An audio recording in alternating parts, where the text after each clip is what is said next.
Sir बाहेर इथेच होते पुण्यात, पण बाहेर गेलेली होती कामाने. तिथे ओके. वेळ लागला ट्रॅफिकमुळे. हो. तर थोडक्यात आपण काल त्यामुळे काय काय झालं हे बघूया. हा, थोडक्यात हो, अगदी खूप. पटापट कोणत्या बघूया. श्लोकापर्यंत झालंय पण? आता सगळे ह्या क्रिया सांगितलेल्या होत्या काल. हा. काल हो हो. आपण आलो आहोत 135 पर्यंत. ओके. बरंच झालंय म्हणजे 35-46. हा. आता आपण कसं बघत गेलो तर सुरुवातीला होतं महाबंध, किंवा आपण सुरुवात कशी केलेली, तर जे हे होते काय, सगळे महाभूत आहेत त्यांच्या सिद्धी आपल्याला कशा प्राप्त होतात हे आपण बघितलेलं होतं आधीच्या लेक्चरमध्ये. कालच्या लेक्चरला फारच कमी उपस्थिती होती, म्हणून एकदा ह्याचं रिकॅप घेतो आणि हे उपनिषदात संपवतो. ठीक आहे. तर रिकॅप कसा आहे, तर सुरुवातीला आपण काय काय बघितलं, प्रत्येक महाभूताचा वर्ण्य अक्षर कुठचा आहे, किंवा ज्याला आपण काय म्हणतो बीज मंत्र कुठचा आहे हे बघितलं प्रत्येक हं. उपनिषदात. त्याच्यानंतर त्याचा देव कुठचा आहे, त्याचा रंग कुठचा आहे, त्यानं काय म्हणजे त्याचं सगुण ध्यान कसं करायचं, याच्यासाठी त्याचं सगळं आपण बघितलं. आणि त्याच्यानुसार आपल्याला काय सिद्धी प्राप्त होणार हे बघितलं. बरोबर. हं. ते आपलं आधीचं लेक्चर संपलेलं होतं. आता हो. त्याच्या पुढे गेल्यानंतर त्यांनी काय सांगितलं, तर हे जे पंचभूतांची धारणा आहे ही आपल्याला काय करू शकते, तर आपल्याला अणिमादी सिद्धी देऊ शकते. म्हणजे शरीर हे वज्राप्रमाणे होऊ शकतं, ज्याच्यामध्ये नैनम दहती पावक हा जो श्लोक आहे, तद्वत शरीराची अवस्था होऊ शकते. या सर्व हं. महाभूतांपासून आपल्याला मृत्यू येणार नाही अशी अवस्था आपल्यापर्यंत पोहोचू शकते. मॅक्झिमम ठिकाणी या सिद्धी सांगितलेल्या आहेत. आकाशगमन ही एक सिद्धी आकाश महाभूताशी संबंधित सांगितलेली आहे. तर या सर्वांनी काय होईल, तर शारीरिक सिद्धी प्राप्त होतील, आणि त्या कशा आहेत, तर अणिमादी हं. गुणप्रदम असं म्हटलेलं आहे. म्हणजे अणिमादी सिद्धी ज्या आहेत त्या या सर्व महाभूतांच्या काय सिद्धी केल्यानंतर आपल्याला प्राप्त होतील. आणि याच्या पुढे आपल्याला जायचं आहे. या सगळ्या आपल्याला संसार सागरामध्ये वापरण्याच्या सिद्धी आहेत. त्या आपल्याला मुक्त नाही करू शकत. त्याच्यामध्ये उलट माणूस गुरफटू शकतो. या सिद्धींच्या मागे आपण लागायचं नाहीये असंच सांगितलेलं आहे. मग आता आपल्याला निर्गुण साधना केली पाहिजे. आणि ह्या जे आपण आतापर्यंत साधना केली ती कशी होती, सगुण होती. आपण एखादा देवतेचं आलंबन घेतलेलं होतं. उदाहरणार्थ कुठलंही महाभूत जरी घेतलं तरी त्याच्यासाठी एक देवता सांगितलेली आहे. उदाहरणार्थ आता आकाश महाभूत घेतलं तर शंकर हा देव सांगितलेला आहे. बरोबर. त्याच्यानंतर हम हा त्याचा बीज मंत्र आहे.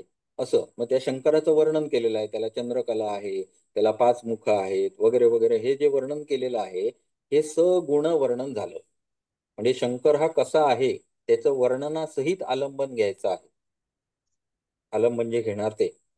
पण या सर्वांच्या मूळ तत्व, या सर्वांच्या पाठीशी असणारं जे मूळ तत्व आहे त्याला प्राप्त केल्याशिवाय काय होणार नाही, मुक्ती होणार नाही.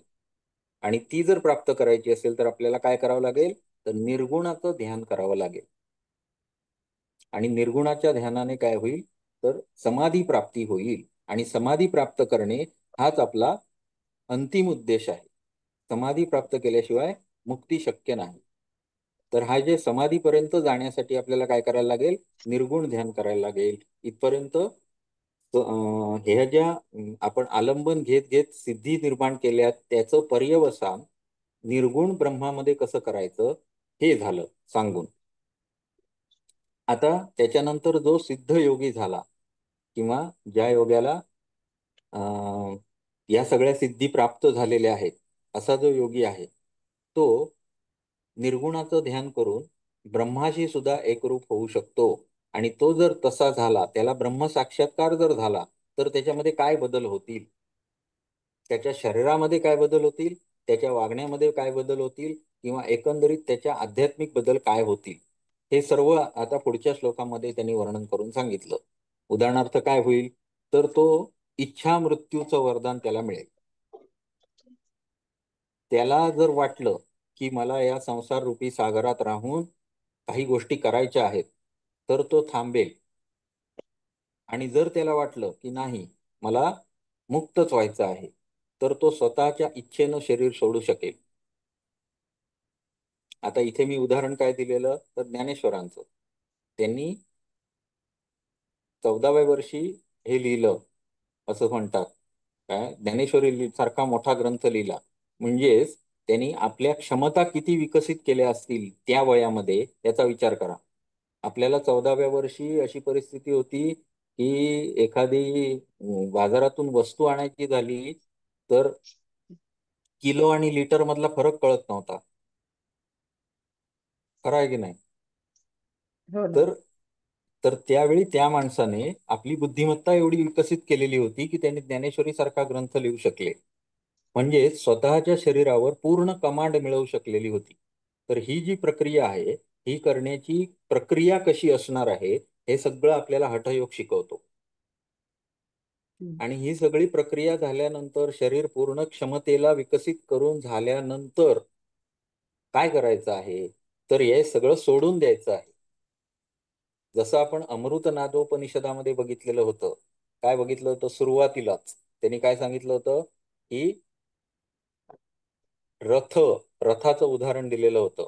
मनाला मनाच्या ठिकाणी विष्णूला सारथी करा. बरोबर आहे? आणि आणि काय वर्णन होतं? प्रणवरूपी रथावर आरूढ व्हा. बरोबर आहे? हम्म. विष्णूला हम्म. सारथी करा. आणि तो रथ कुठपर्यंत न्यायचा आहे? ब्रह्मपदापर्यंत पोहोचण्यासाठी आपल्याला पुढे पुढे जायचं आहे. आणि मध्ये काय करायचं आहे? तर ह्याची रुद्राची उपासना करायला सांगितलेली आहे. आणि जिथपर्यंत तो रथ जाईल तिथपर्यंत न्या. तिथून पुढे पाय जर जात नाहीये पुढे, थांबा, उतरा आणि पायी चालत जा. पण गंतव्यस्थानी पोहोचायचंच आहे. आता ही जी हम्म. साधनं आहेत, रथ हे एक साधन आहे. तसं हे हम्म. हठयुगाची सगळी आलंबनं ही साधनं आहेत.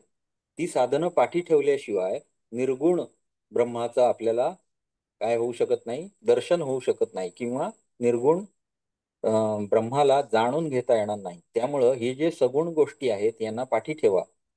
त्यातून मिळणाऱ्या सिद्धी सुद्धा पाठीच ठेवा. त्याचा काही उपयोग नाही तिथे जाण्यासाठी. सगुण सिद्धींचा काहीही उपयोग नाही. त्या सुद्धा टाकून द्यायच्या आहेत आणि त्याच्या पलीकडे जायचं आहे. तर ही सुद्धा आता समजा मी ठरवलं किंवा तुमच्यापैकी कोणीही ठरवलं की मी सहज मरू शकतो. शक्य आहे का? हम्म. नाही. नाही. पण त्यांनी ठरवलं की मला अमुक दिवशी अमुक वेळी मी देहत्याग करणार आहे आणि बसले एके ठिकाणी आणि देहत्याग केला. इतकं सहज त्यांना ते शक्य होतं. तर ही जी अवस्था आहे, साधनेमुळं. हा, ही कधी शक्य होणार?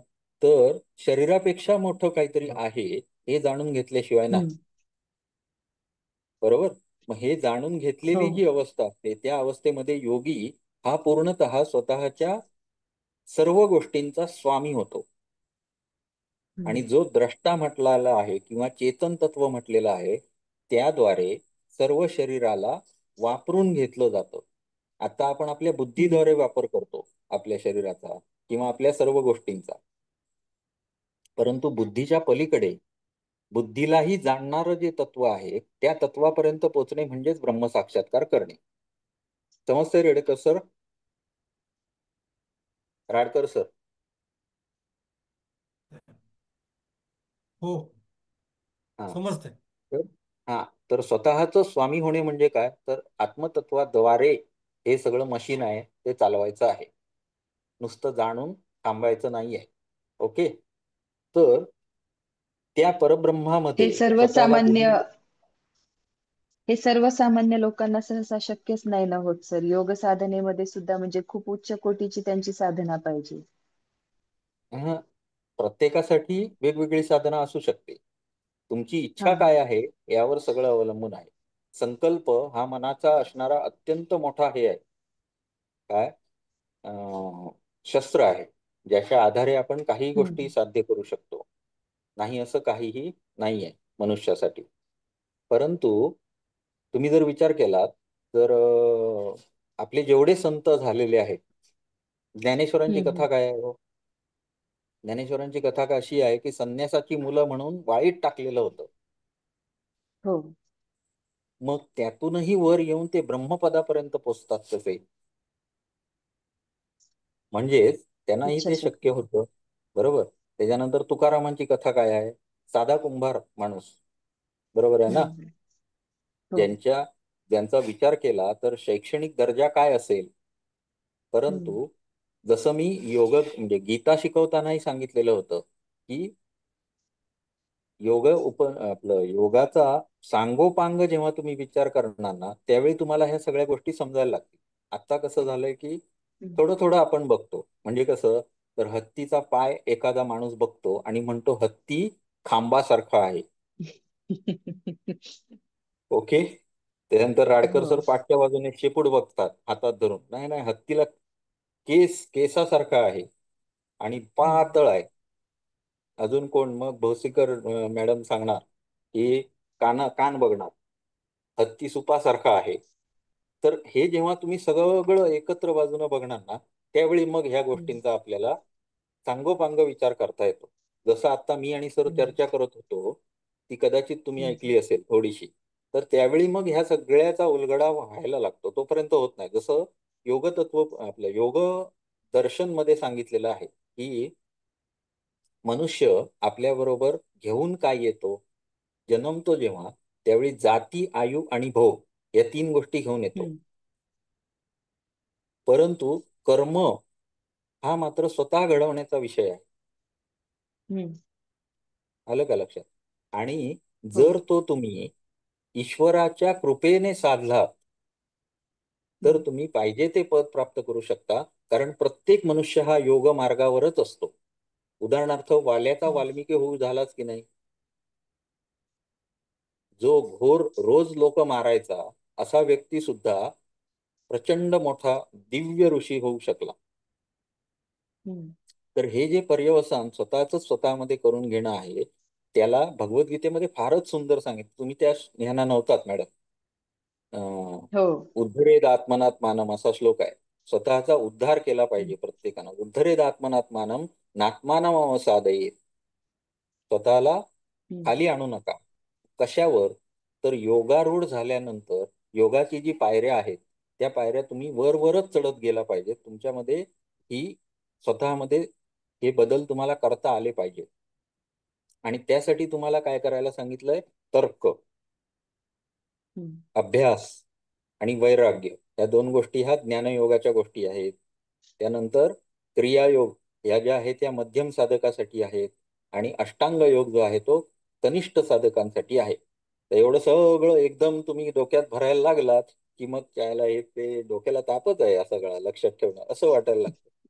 त्यामुळे ने- थोडं थोडं जे आता मिळतं ना, त्याच्याबरोबर अजून असणार आहे. हे थोडंसं असलं ना, म्हणजे जसं आपण सिरियल बघतो ना, 8 दिवस चाललेलं असतं की ती सासू आता मरणार आहे. 8व्या दिवशी ती मरते. दुसऱ्या दिवशी तिचा कोणतरी प्रतिरूप उभा केलेला असतो.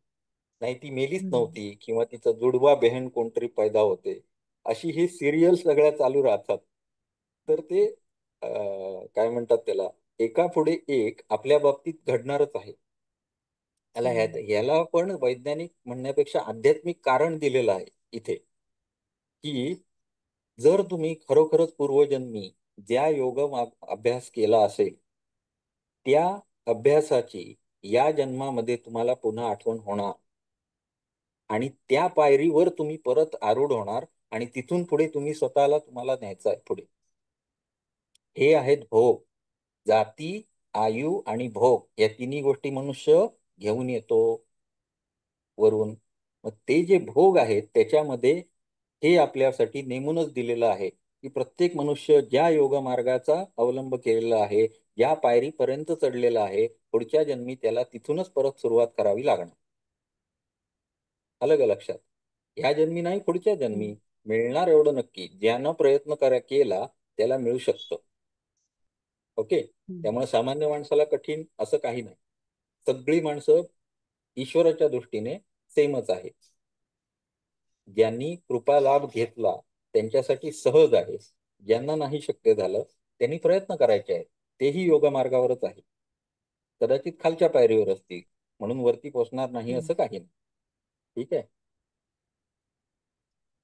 पुढे आता आपण काय बघितलं तर पंचमहाभूतांपासून निर्माण होणारे जे आहे ते काय आहे तर या संसारामध्ये इतर माणसांपेक्षा तुम्ही काहीतरी जास्ती मिळवाल. उदाहरणार्थ अणिमा सिद्धी म्हणजे अणुप्रमाणे लहान होण्याची सिद्धी. गरिमा सिद्धी म्हणजे काय तर मोठं होण्याची सिद्धी. जसं हा हनुमंत माशी एवढा छोटा होऊन घुसला कोणाच्या त्या राक्षसिणीच्या पोटात आणि मग मोठा झाला वगैरे वगैरे आपल्याला त्या सगळ्या कथा माहिती आहेत. किंवा आपण तो जेव्हा लंकेत घुसला तो सुद्धा तसाच घुसलेला होता. तर ह्या ज्या सिद्धी आहेत या भौतिक स्वरूपातल्या आहेत. परंतु जर तुम्हाला मोठं ध्येय प्राप्त करायचं आहे हे भौतिक जग ज्यानं निर्माण केलं त्याच्यापर्यंत पोहोचायचं आहे तर तुम्हाला काय करावं लागेल निर्गुणाचं आलंबन घ्यावं लागेल. आणि निर्गुणाच्या आलंबनाने तुम्हाला काय प्राप्त होईल तर समाधी अवस्था प्राप्त होईल. आणि समाधी अवस्था म्हणजेच काय आहे तर मुक्त अवस्था आहे. प्रकृतीपासून विलग होणं आहे. हे विलगता तुमच्यामध्ये आली की तुम्ही स्वयं साक्षात्कार झाल्याचंच जमा आहे. ज्याला आपण आत्मतत्व म्हणतो तेच तत्व हे ब्रह्म आहे. आणि त्या तत्वाचा साक्षात्कार झाल्यानंतर जे म्हणून पंचभौतिक शरीर आहे त्याचेही तुम्ही स्वामी होता. आणि या अवस्थेला म्हटलेलं आहे जीवनमुक्त. आलं का लक्षात. आता अजूनही पुढे कन्सेप्ट आहेत हळूहळू मी त्या तुमच्या समोर क्लिअर करत जाईल. फक्त तुम्ही उपस्थित राहा. कारण आम्ही पोटतिडकीनं शिकवतो. परंतु उपस्थित नसलात की मग तुमचीच लिंक तुटणार तुम्हालाच कळणार नाही. मग कुठल्या तरी लेक्चरला असं होतं की कोणतरी विचारतो 1+1=2 होतात का सर असं विचारलं की आम्हाला अवनत झाल्यासारखं वाटतं. योगारूढ झालेलो नाही आहोत आपण अवसाद झाल्यासारखं वाटायला लागतं. त्याच्यामुळे नीट उपस्थित राहा नक्की कळणार. आणि हे उपनिषद आहेत ना ही शिकवणारे पण लोक फार कमी आहेत. आता मी सांगतो ना हो. मी हे 3रं वर्ष आहे मी शिकवतोय. तर मी दरवर्षी नवीनच शिकवतोय असं मला वाटतं. हे एवढं गहन आहे या सगळ्यामध्ये. जेवढा आपला विस्तार होत जाईल जेवढा आपल्या ज्ञानाचा विस्तार होईल तेवढं आपल्याला जास्ती कळतं. त्यामुळे अजूनही विद्यार्थीच आहे मी 3 वेळा शिकल्यानंतर. अजूनही सरांशी डिस्कस करावं लागतं या सगळ्या गोष्टींमध्ये. तर जसजसं समजेल तसतसं मला देण्याचा मी नेहमी प्रयत्न करत असतो. त्यामुळे तुम्ही उपस्थित राहा नक्कीच तुमचा फायदा होईल. आता हा जो योगी असतो तो स्वतःचं शरीर राखू पण शकतो. मग राखणार कशासाठी. असा जो योगी झालेला आहे किंवा असा जो परमपुरुष झालेला आहे स्वतःच तो कुकर्म करण्यासाठी राखेल का नाही. मग हम्म. तोच काहीतरी जे त्याला मिळालेलं आहे त्याचा इतर लोकांना फायदा व्हावा म्हणून काहीतरी करेल. हम्म. त्यांच्यासाठी पथदीपक म्हणून जगात जिवंत राहील. बरोबर आहे. असे जेवढे हो. सिद्ध पुरुष आपण बघितले त्यांची कामही तेवढीच मोठी आपल्याला बघायला मिळतात. तुम्ही कुठल्याही योग्यांची चरित्र बघा. उदाहरणार्थ परमहंसांचं बघा किंवा तुम्ही विनोबा हम्म. भावेंचं बघा किंवा तुम्ही हम्म. ह्यांचं बघा आपले विवेकानंदांचं बघा. हे सगळ्या हम्म. लोकांनी लोकांच्या उद्धारासाठी बरंच काही करून ठेवलं. तर हे जे काम आहे असं काहीतरी काम जे ध्येय म्हणून त्यांनी स्वीकारलं आणि ते केलं पूर्ण यासाठी ते जिवंत असतात. ठीक आहे. किंवा उरलेले जे त्यांचे भोग असतात ते भोगून संपवण्यासाठी फक्त थोडे दिवस इथे राहतात.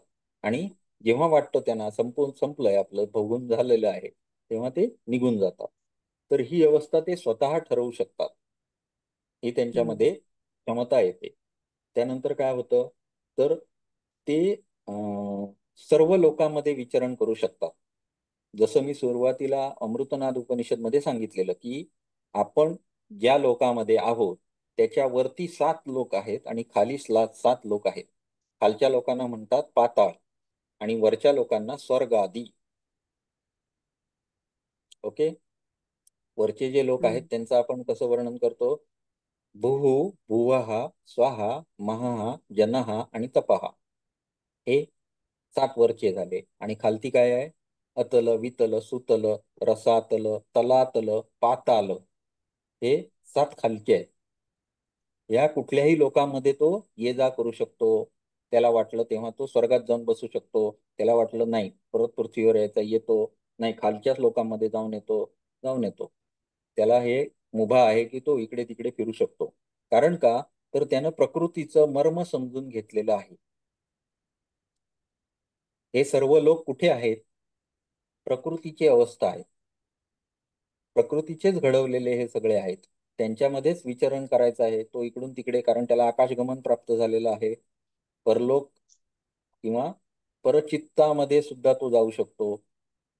त्याच्यानंतर सर्व प्राण्यांचा रूप सुद्धा तो धारण करू शकतो. स्वतःच्या शरीरात बदल करून तो प्राण्याचं रूप धारण करू शकतो, किंवा अशा त्याला थोडक्यात सिद्धी प्राप्त झालेल्या असतात आणि त्याच्यानुसार योगी वागू शकतो. हे सगळं काय केलं? जीवनमुक्ताचं वर्णन केलं, की जो जीवनमुक्त झालेला आहे हा एवढं सगळं करू शकतो. आता हे संपूर्ण झाल्यानंतर म्हणजे इथपर्यंत आपण काय शिकलो? तर ब्रह्मतत्वापर्यंत जाण्याचा पूर्ण मार्ग योगतत्वोपनिषदानुसार आपण शिकला. सुरुवातीला हठयोग सांगितला. हठयोगाच्या द्वारे आपण राजयोग सिद्ध करायचा आहे हे पण सांगितलं. राजयोग सिद्ध झाल्यानंतर काय अवस्था प्राप्त होईल? जीवनमुक्त अवस्था प्राप्त होईल. इथपर्यंत आता आलो आपण. आता मग त्यांनी हठयोग जे सिद्ध करायला सांगितला, त्या हठयोगामध्ये कुठल्या क्रिया करायच्या ज्याच्यामुळे तो सिद्ध होईल? तर पुढे सगळ्या क्रिया सांगितल्या, ज्या आपल्याला बऱ्यापैकी सगळीकडे शिकवलेल्या असतात. ज्यांचा डिप्लोमा झालेला आहे, ज्यांचं ग्रॅज्युएशन झालेलं आहे, त्यांना ह्या सगळ्या क्रिया आधीच माहिती असतात. परंतु ज्यांचं एकदम नवीन आहे त्यांच्यासाठी मात्र या सर्व क्रिया हठप्रदीपिका नावाच्या ग्रंथामध्ये किंवा घेरंड संहिता किंवा हठ योगाचे जे ग्रंथ आहेत त्याच्यामध्ये या सर्व क्रिया भागावर जास्ती भर दिलेला आहे. आता याच्यामध्ये सांगताना त्यांनी काय सांगितलं? तर मुद्रा सांगितल्या, बंध सांगितले. आता हे बंधचं आपण परत एकदा बघूया. महाबंध. महाबंध कसा लावायचा आहे? तर डाव्या पायाची घोटा हा सिवनी मार्गावर लावायचा आणि उजवा पाय सरळ समोर ठेवायचा. त्यानंतर कुंभक करायचा, म्हणजे पूरक करून कुंभक करायचा आणि हनवटी हृदय भागी दाबायची. म्हणजेच काय करायचा? कुठला बंध लावायचा मॅडम? जालंधर बांध. हा, जालंधर बंध लावायचा. आता या अवस्थेमध्ये योगी काय या अवस्थेला काय म्हटलेलं आहे? तर जालंधर बंध, महाबंध. आपलं हे महाबंध. महाबंध. हम्म. आता या महत्वाचं म्हणजे या बंधामुळे काय होईल? तर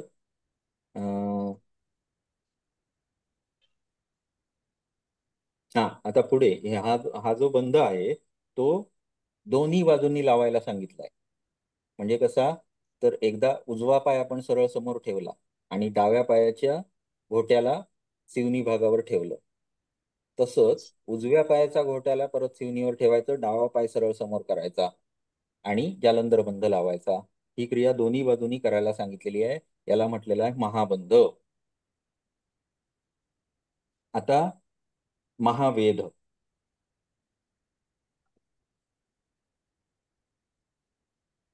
याच्यामध्ये हाच बंध महावेद. महावेद ही काय आहे? हठप्रदीपिकेमध्ये आहे. महावेद ही मुद्रा आहे. बंध मुद्रा. मुद्रा वेगळी. बंधाचं काम हम्म. काय? अडवणे. आणि मुद्रेचं काम काय? अडवलेल्याला दुसरीकडे प्रवाहित प्रेरित. करा. हम्म. दुसरीकडे म्हणजे आता समजा तुम्ही इथून लातूरहून निघाला, कुठे? कोल्हापूरला यायला निघाला, तर मध्येच तुम्हाला अडवायचं म्हणजे बंद.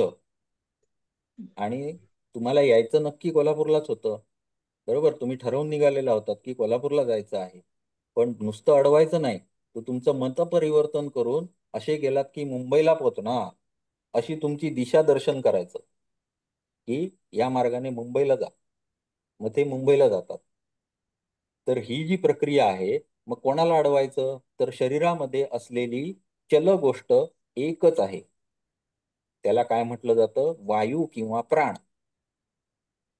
बाकी कुठलीही वस्तू चल नाही. यालाच गुणांमध्ये काय, कुठल्या गुणाशी रिलेट करणार? त्रिगुणांमध्ये कुठला गुण आहे जो चल आहे? रज. रजोगुण. म्हणजेच क्रियाशीलता जिथे आहे तिथे रजोगुण आहे.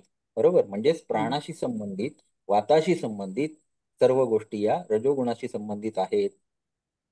मग त्यानं बांध घालणे ही एक क्रिया झाली आणि बांधानंतर त्याला दुसरीकडे वाट दाखवणे ही दुसरी क्रिया झाली. त्याला म्हटलेलं आहे मुद्रा.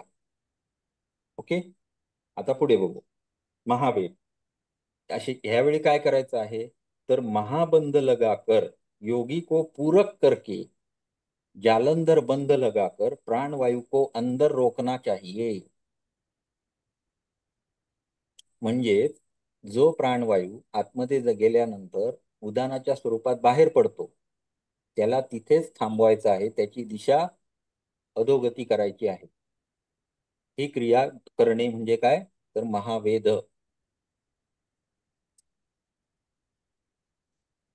पुढे महाबंधाच्या अभ्यासाने काय होतं, तर महाबंध के अभ्यास से भ्रू मध्य में इडा पिंगला और सुषुम्ना ये तीनों नाड़ियां मिल जाती है और मन भ्रू मध्य में एकाग्र हो जाता है. हे त्याचं काय सांगितलं, फलित सांगितलं. आता ह्या जरी क्रिया इथे बघताना आपल्याला थोड्याशा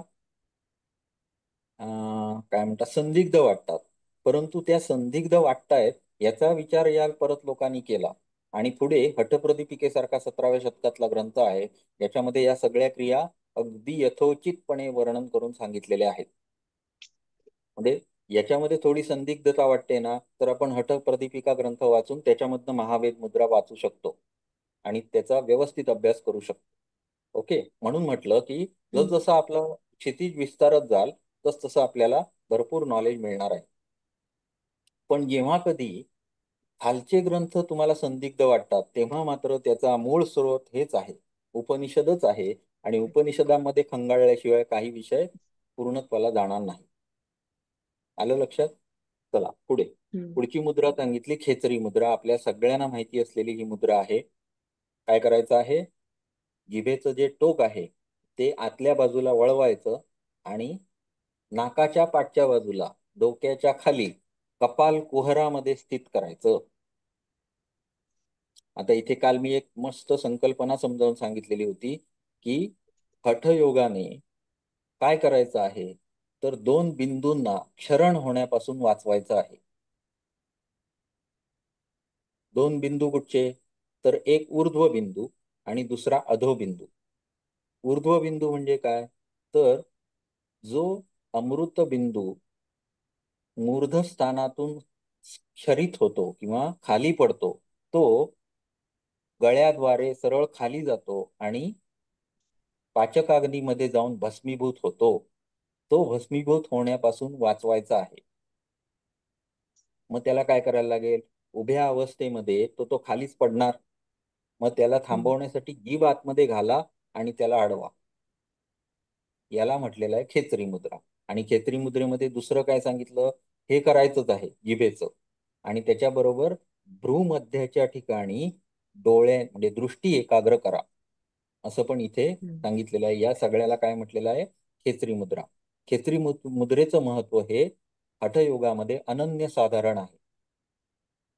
खेचरी मुद्रेसाठी हठयोगामध्ये प्रक्रिया पण सांगितलेल्या आहेत, त्याच्यामध्ये जिभेला ओढणे लांब करण्यासाठी चालन, दोहन, छेदन या क्रिया सांगितलेल्या आहेत, ज्याच्याद्वारे जीभ कापायची, मोठी करायची, सगळ्या गोष्टी त्यांनी तिथे सांगितल्या. म्हणजे ही क्रिया अत्यंत महत्वाची आहे, ही करायला पाहिजे असं त्यांचं म्हणणं आहे. चला पुढे सांगितले तीनही बंद. आपल्याला माहिती आहे सगळ्यांना बऱ्यापैकी. एक पहिला बंद आहे तो म्हणजे जालंधर बंद.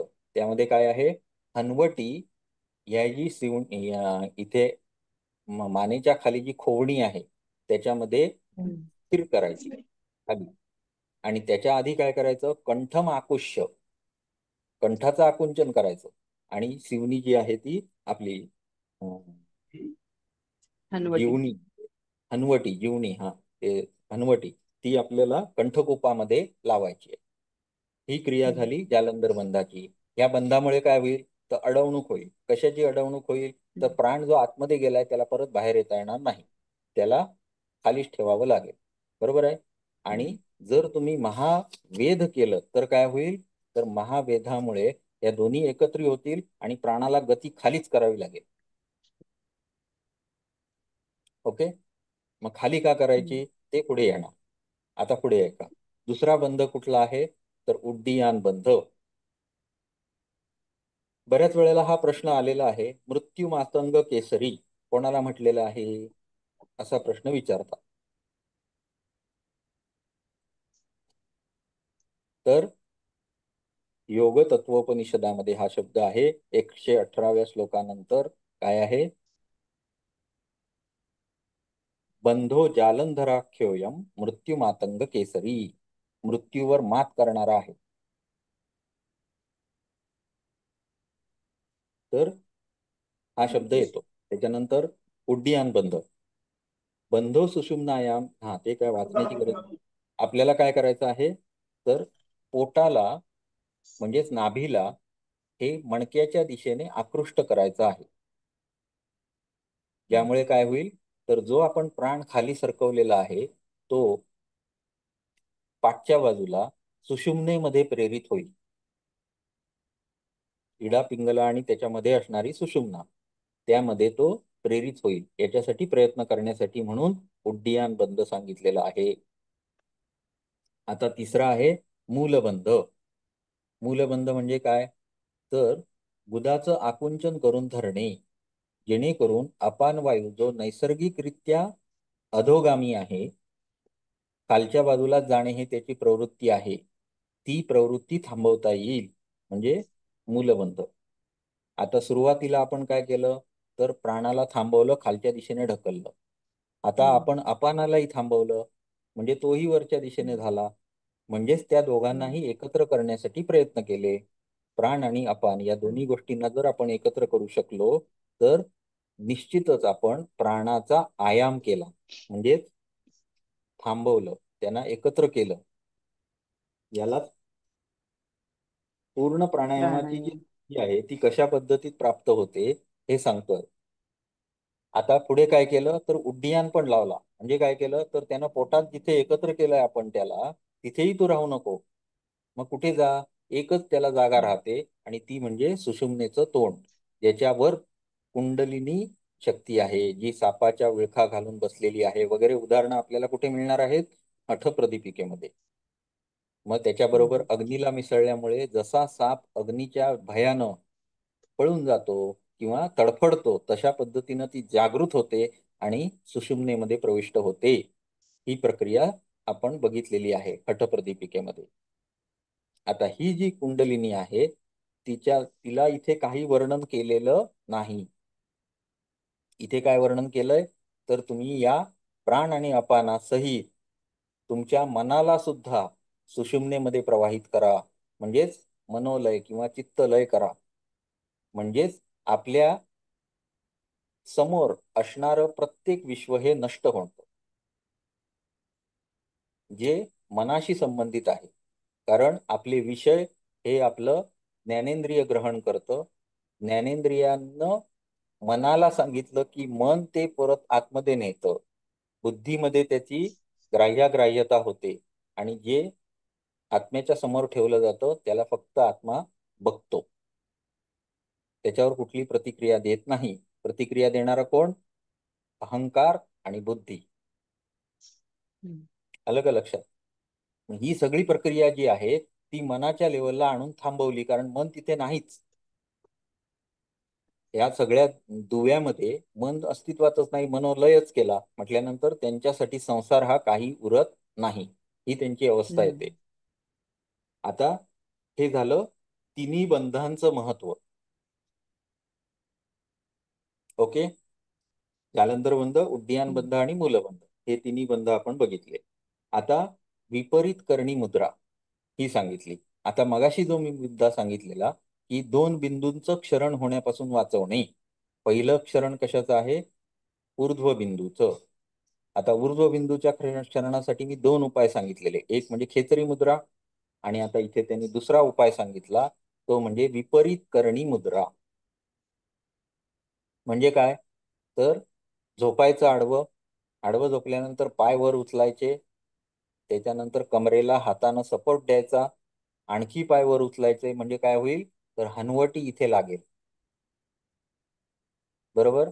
आणि शरीर पूर्ण हम्म, वरती राहील. धड हम्म, धड सगळं वरती राहील, पाय सगळे वरती राहतील. आता या अवस्थेमध्ये अमृत बिंदू जो क्षरण होणार आहे तो पोटात जाऊ शकतो का? नाही. नाही जाऊ शकत. ओके. याला म्हटलेलं आहे विपरीत करणी मुद्रा. हम्म, मुद्रा म्हटलं की काय आहे? त्याचा मार्ग बदलणे. नॅचरल मार्ग ऊर्ध्व बिंदूचा काय आहे? वरून खाली पडणे. पण त्याचा मार्ग आपण पूर्ण विरुद्ध करून टाकला विपरीत करणीद्वारे. बरोबर आहे. म्हणून त्याला मुद्रा हे नाव आहे. हम्म, विपरीत हम्म, करणी ही मुद्रा आहे. ओके. आता विपरीत करणी कशी करायची ह्याचं वर्णन हे मी इथे केलेलं आहे. पण त्याच्याबरोबर काही काय दिलेले आहेत, इशारे केलेले आहेत की या गोष्टी केल्या नाही पाहिजेत. मग त्यांनी सांगितलं की विपरीत करणी जो मनुष्य करतो त्या मनुष्यामध्ये अग्नीची प्रचंड वाढ होते, जठराग्नीची. म्हणजेच त्याला प्रचंड भूक लागते. मग असा व्यक्ती जर कमी खाल्ला, म्हणजे त्यानं जर कमी खाल्लं तर काय होईल? ज्याचं जठराग्नी भयंकर वाढलेला आहे आणि त्यानं खाल्लं नाही तर काय होईल? पित्त पित्त होईल, त्रास पित्त होईल होईल. त्याला. ठीक आहे. हम्म, पण ज्याची मेटाबॉलिझम वाढलेलं आहे त्यानं खाल्लं नाही त्या प्रमाणात तर त्याचं अं, वजन कमी होईल. वजन नाही होणार. म्हणजेच तो उलट शरीर खायला लागेल. हम्म, हम्म, म्हणजे वजन शरीराची कमी हानी होण्यास होईल. मदत होईल. हा, त्यामुळे बरोबर. यांनी विपरीत करणीचा अभ्यास करायचा आहे. त्यांनी क्रमाक्रमानं हळूहळू विपरीत करणीचा कालावधी वाढवत न्यायचा आहे. आणि वाढवत हम्म, असताना लक्ष कशावर द्यायचं आहे तर जेवढं भूक लागते तेवढं आपल्याला खायला पाहिजे. म्हणजे योगामध्ये आहार कमी करा कमी करा असं सांगणारे जेवढे योग शिक्षक आहेत त्यांनी इथे धडा घ्यायचा आहे. अच्छा. जेव्हा आपण मूळ ग्रंथानुसार योग शिकणार आहोत तर तो मग बाहेरच्या देशातून आणून इकडे पिकवायचा नाही. हम्म, हम्म, तुम्ही एकदाच खा, तुम्ही कमीच खा, तुम्ही अजून कुठलं ते हे काय ते डाएट प्लॅन कुठला तरी त्याच्या पाठी न जाता आपल्याकडे जे सांगितले ते आपण प्रॅक्टिकली अनुभवू शकतो. ते प्रॅक्टिकली आपल्या पेशंटवर आपण अप्लाय करू शकतो. तर त्याचा आपण ध्यास घ्यायचा आहे की कुठे काय सांगितलंय त्या हिशोबाने आपल्याला पण ऍडवाइस करता येऊ शकतो पेशंटला. आता एखाद्याला हम्म, भूकच लागत नाहीये त्याला सांगा ना विपरीत करणी कर म्हणून. हम्म, हम्म, हम्म, त्याची भूक वाढेल नक्की, कारण इथे हम्म, सांगितलंय हम्म, तसं. हम्म, ओके. चला पुढे. अं, आता ह्याचे फायदे पण सांगितले. काय सांगितलेत तर वलिफलितम चैव षण्मासार्धात न दृश्यते. ज्याला टक्कल पडलेलं आहे आणि ज्याचे केस पिकलेले आहेत हे 6 महिन्यातच नष्ट होतील. म्हणजे काय केस नष्ट नाही होणार, पण ज्याचे नष्ट झाले ते परत येतील आणि ज्याचे पिकलेत ते काळे होतील. किती दिवसात तर हम्म. 6 महिन्यात. 6 महिने. कालावधी इथे सांगणं हे वैशिष्ट्यपूर्ण ह्या ग्रंथाचं आहे. बघा सगळीकडे तुम्हाला असं मिळणार नाही. पण हठप्रदीपिकेमध्ये सुद्धा हे कालावधी मात्र सांगितलेले आहेत, हेही खरं आहे. त्याच्यानंतर सिद्धीची लक्षणं पण सांगितलेली आहेत की तुम्हाला हे केल्यानंतर हे होईल, तुमच्यात हे बदल होतील. हे अगदी क्लिअर सांगितलंय या उपनिषदामध्ये. त्यामुळे हे खूप छान उपनिषद आहे असं मला वाटतं. हम्म, आता दुसरा बिंदू, पहिला बिंदू आपण ऊर्ध्व बिंदू बघितला. आता दुसरा बिंदू काय आहे तर त्याला वीर्य असं नाव आहे. आणि ब्रह्मचर्य हा बाकीच्या योगांच्या सुद्धा काय म्हणतात त्याला आग्रहाचा विषय आहे. तसाच इथे पण सांगितला, पण हठयोगामध्ये त्याला वाममार्गी म्हटलेलं आहे. जसं मी सुजाता मॅडम मगाशी सुरुवातीला काय म्हटलं की वाल्याचा वाल्मिकी झालाच की नाही. हो, वाल्या हा वाममार्गी होता. हो, बरोबर. पण हो. त्यातून जो निष्पन्न झाला तो योगीच असणार, तो ब्रह्मवेत्ताच असणार. आलं का लक्षात? मग त्याला अधिकार नाही का हम्म, योगाचा? आहे. आहे. किती अधःपतन झालेला माणूस असू दे त्याच्यासाठी योग हा कायमच खुला आहे. आलं का लक्षात? मग अशा हम्म, माणसांसाठी सुद्धा योग सांगितला. कारण हे सर्व जे लोक ज्यांनी कोणी हे लिहून ठेवलं ते स्वतः करुणेचे काय म्हणतात त्याला मूर्त रूप होते. हम्म, सर्वांचा विचार त्यांनी केला. कोणीही हम्म. वंचित राहू नये, सर्वांनी याचा फायदा घ्यावा असंच त्यांना वाटत होतं, म्हणून हे करुणेतनं लिहून ठेवलेलं आहे. मग जे दक्षिण मार्गी आहेत त्यांनी ऊर्ध्व बिंदूचा विचार करा आणि जे वाममार्गी आहेत त्यांनी अधोमार्गाचा विचार करा. कारण त्यांच्यामध्ये अधोमार्गाचा. काम, क्रोध, काम हाच सर्वाचा मेन हे आहे. बरोबर आहे ना? मग त्यांनी कामावर हम्म. विजय कसा प्राप्त, कामातनं तुम्ही कसं योगसिद्धी करू शकाल हे सांगण्यासाठी ह्या मुद्रा सांगितल्या, वज्रोली आणि अमरोली. तर या तर हे मुद्रांचा अभ्यास त्यांना सुद्धा सर, योगप्राप्ती होऊ शकते. बोला. हा मला एक विचारायचं आहे. आपण सर्वांगासन करतो आणि विपरीत करणी मुद्रा पण करतो, तर जवळजवळ ते सारखंच आहे. हो. पण हा, मग त्याचाही तेच तेच फायदे होतील, जसं विपरीत करणी मुद्रेचं आणि सर्वांगासनाचे तेच फायदे हा, असतील का? बऱ्यापैकी सारखेच फायदे आहेत. हा हा हा. फक्त तिथे आपण काय केलेलं आहे की वरचं जे शरीर आहे ते स्ट्रेच केलेलं आहे. फायदा म्हणजे अच्छा. फरक काय आहे, तर त्याच्यामध्ये तुम्ही रक्त खाली आणण्यासाठी प्रयत्न केलेले आहेत. उदाहरणार्थ, हम्म. इथे आपलं जे गॅस्ट्रोसिनेमस जो मसल आहे, म्हणजे आता गुडघ्याच्या खाली पाठच्या बाजूला जो हम्म. मसल असतो गोल आकाराचा, त्याला म्हणतात हम्म. Calf muscles. गॅस्ट्रोसिनेमस. हा, काफ का पिंडरी मसल्स. म्हणतात. हा, हा, काफ काफ मसल. हा, muscles. Calf calf muscle muscles. किंवा पिंडरी म्हणतात त्याला. तर हा. तो जो मसल हम्म. आहे त्या मसलला second heart of the system हा. असं म्हटलं जातं. हो. हो. मग त्याला आपण तिथे काय करतो, पावलं जी आहेत ती अशी करायला सांगतो पेशंटला. पेशंट असं नाही, हम्म. योगाला काय सांगतो, हम्म. तर तुम्ही पाय वर करा, हनवटी लागलीच पाहिजे. बरोबर आहे? आणि हम्म. पाय वर हम्म. केल्यानंतर नुसतं पाय असेच ठेवून नाही राहायचे, ते हम्म. असे पण करायचे. हम्म. आलं का लक्षात? म्हणजे काय करायचं आहे, तर ते जे हृदय आहे सेकंड हार्ट त्याला स्क्वीज करा आणि तिथलं रक्त खाली पाठवा. हम्म. म्हणजे मेंदूकडे हा. सगळ्यात जास्त रक्त पुरवठा झाला पाहिजे, हा हा. त्या झाला आसनाचा पाहिजे. उद्देश. हा, आणि या आसनाचा आध्यात्मिक उद्देश आहे. कारण ही क्रिया हे आहे, काय आहे, मुद्रा आहे.